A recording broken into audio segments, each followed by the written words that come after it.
ఓం నమో భగవతే శ్రీరమణాయ. రమణాశ్రమ లేఖలు లేఖ 58.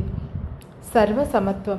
తేదీ 12/8/1946. గడచిన వేసంగిలో భగవాన్ సాయంకాలం కూర్చోవడానికి సౌకర్యంగా ఉంటుందని హాలుకు వెలుపల పందిరి వేశారు.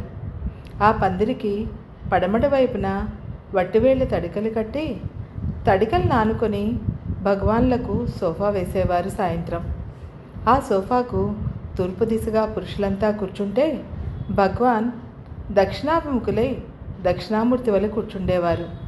వారి పాదాలకు ఎదురుగా మేమంతా కూర్చుండేవాళ్ళం.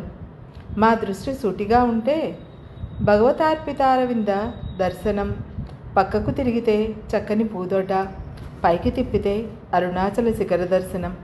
మా భాగ్యం ఏమని చెప్పాలి. ఒకనాటి సాయంత్రం 4:30కు బయటకు వెళ్ళిన భగవాన్ తిరిగి రాకముందే మబ్బుగా ఉండడం వల్ల వట్టివేళ్ల తడికలు కట్టారు సేవకులు. భగవాన్ వచ్చి కూర్చున్న 10 నిమిషాలకే ఎండ తెరదీసినట్టు వచ్చింది.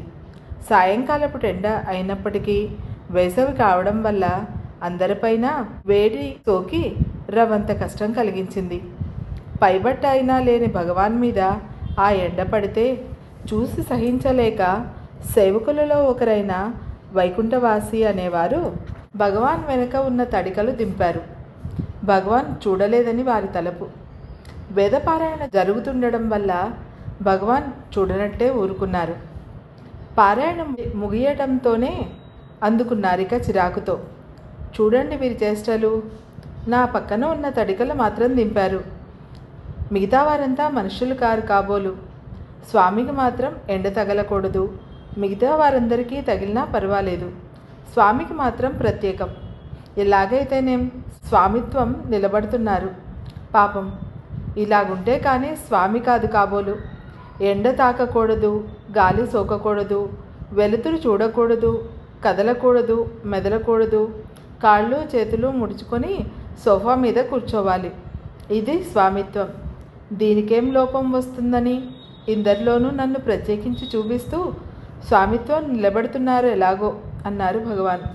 పాపం ఆ సేవకులు బెదిరి యథాప్రకారం తడికలు ఎత్తివేశారు.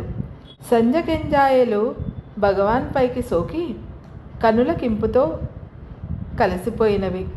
అగరత్తుల ధూపం అన్ని దిశలను వ్యాపించి చల్లని పిల్లగాడ్పుతో సఖ్యం చేసుకొని భగవాన్ పాదపద్మములకు ప్రణమిల్లి భక్తులందరకు వింజామరలు విరిసింది. ఇక ఉంటాను. సెలవు. మీ సోదరి.